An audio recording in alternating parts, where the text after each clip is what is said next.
Hello and welcome to Navigating Multicultural Ethics in Family Therapy.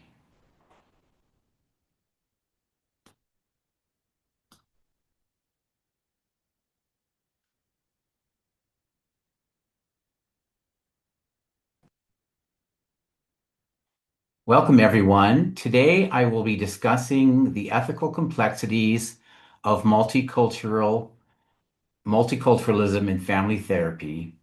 As therapists, it is highly likely that we will counsel families whose cultural backgrounds differ significantly from our own.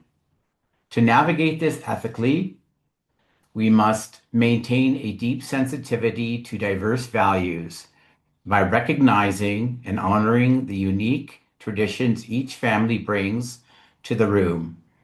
Furthermore, we must put cultural humility into practice by remaining open and allowing our clients' distinct cultural backgrounds to guide our clinical decisions. We actively avoid cultural imposition. Finally, when we encounter complex situations, we can rely on our professional guidelines, which promote the self-awareness, mutual respect, and collaboration necessary to effectively resolve ethical dilemmas in those multicultural contexts. Let's explore the core cultural dynamics present in family therapy. First, we must recognize unique family microcultures. Built from their unique values, traditions, and lived experiences, each culture has a foundation that fundamentally shapes their identity and how they interact with the world. Second, therapists must navigate the pitfalls of overemphasizing similarities and differences. If we overemphasize similarities, we risk falsely assuming that our clients share our exact experiences. Conversely, focusing too heavily on differences can quickly lead to unhelpful and alienating stereotypes. Finally, a systematic understanding is crucial. If we lack a systemic view, we fail to see how deeply cultural foundations dictate a family's hierarchy and communication styles. Without this, the true impact of culture on their relationships and roles remains entirely hidden. One in, when, in, when therapists unintentionally impose their own cultural norms, they risk inflicting direct harm on the families they treat. A lack of cultural competence often leads therapists to pathologize normal cultural behaviors, such as mislabeling a tightly knit, culturally functioning family's deep sense of obligation as codependency. By forcing Western models of independence onto these clients and attempting to fix their dynamics, therapists can actually destroy the family's natural internal support systems and resilience.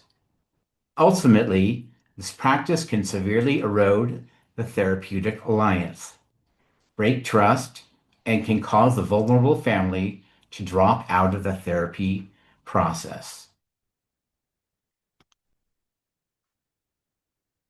To practice ethical family therapy, we must embrace cultural humility, which begins with a focus on others. This means replacing our assumptions with genuine curiosity and prioritizing the family's unique cultural perspective in every single interaction. Second, we must establish clear ethical boundaries by recognizing the client as the ultimate expert on their own lived experience. We step down from the position of authority and take on the role as learners. Finally, this requires ongoing personal reflection. By continuously examining our biases, we mitigate inherent power imbalances and ensure Our cultural privilege never overrides the deeply held values of the family that we are working with. Let's review the professional standards governing multicultural therapy. First, the American Counseling Association requires culturally appropriate communication. Under Standard A2C, counselors must tailor how they communicate to respect each client's developmental stage and cultural background, ensuring interactions are both effective and inclusive. Second, the NBCC mandates cultural competency and non-discrimination through Directives 7 and 14, requires practitioners to actively prevent discrimination. We are ethically bound to promote fairness and respect across all counseling services. Finally, the California Marriage and Family Therapy Code of Ethics focuses on self-awareness and value neutrality. Section 112 states that therapists must deeply understand how their own cultural background influences them. Most importantly, we must avoid imposing our personal values onto our clients, which is essential for fostering truly unbiased, supportive care. Let's look at an imaginary framework. We have an upper middle class white therapist, like myself, working with a Muslim Asian immigrant family. The family comes in because the teenagers are pushing back against the parents' strict rules regarding dating and career paths, creating severe conflict in the home.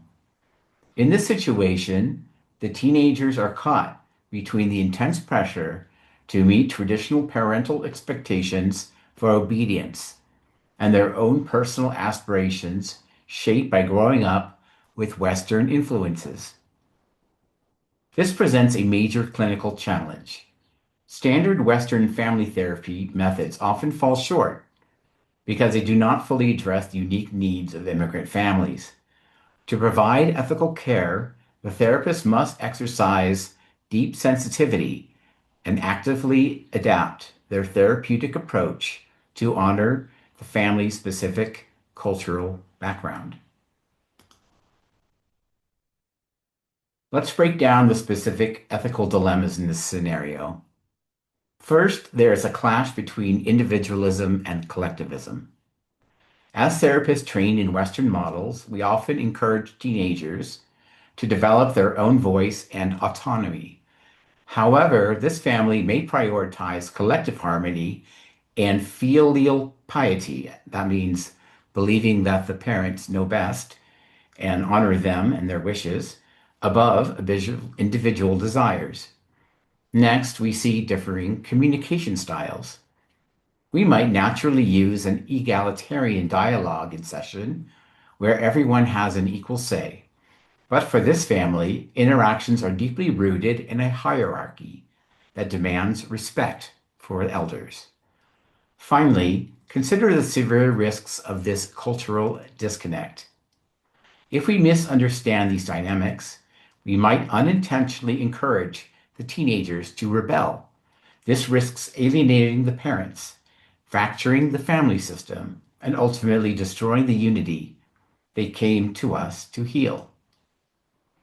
So, what are the first possible solutions? Solution one that I've recommended here is culturally responsive reframing.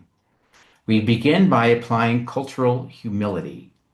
Instead of imposing our own textbook definitions, we actively invite the family to define what respect and success looks like based on their cultural values of being a Muslim family. Next, we must reframe the teenager's behavior. Rather than labeling their actions as simple rebellion or defiance, we view their struggle through the lens of acculturative stress. That means the heavy burden of navigating two sometimes conflicting cultures at once, the immigrated culture and the American culture. Finally, we engage in culturally sensitive therapy. We must intentionally honor the parent's executive authority while gently helping the family negotiate new, safe rules. This approach tries to resolve the conflict while respecting the cultural identity of the family. Another solution would be focusing on consultation, supervision, and referral. First, it requires honest self assessment. As therapists, we must recognize when our own Western biases are negatively impacting the sessions and actively overriding the family's cultural norms. When we hit this roadblock, the next step is consultation. The ethical move is to immediately seek supervision from a colleague, a peer, or someone else who is a therapist, preferably a family therapist, who specializes in Muslim Asian immigrant families to help us understand the family dynamic and help us course correct. Finally, if we cannot ethically bridge the cultural gap, we must initiate a referral. This must be handled with immense care. We must transition the family to a culturally competent therapist who understands the values and cultural background of this family by doing a warm handoff, ensuring that the family feels supportive and it doesn't feel abandoned. So I would basically meet with the new therapist who would be potentially a Muslim person and introduce the family to them and see if there's a better fit for that family than with myself. To conclude, let's review our key takeaways for ethical family therapy. First, we must actively work on avoiding cultural imposition. Imposing our own cultural norms is not just a mistake, it is a direct breach of ethical standards that can deeply harm family systems. Second, we need to shift towards embracing cultural humility. Rather than striving for a rigid end goal of competence, we must treat humility as a lifelong practice of openness, genuine curiosity, and continuous learning. Finally, we must always recognize families as experts. The family sitting in front of us possesses the ultimate expertise regarding their own lives. Ethical therapy means we value their perspectives and adapt our approach to fit them, rather than forcing the family to fit into our standardized clinical models. Thank you very much.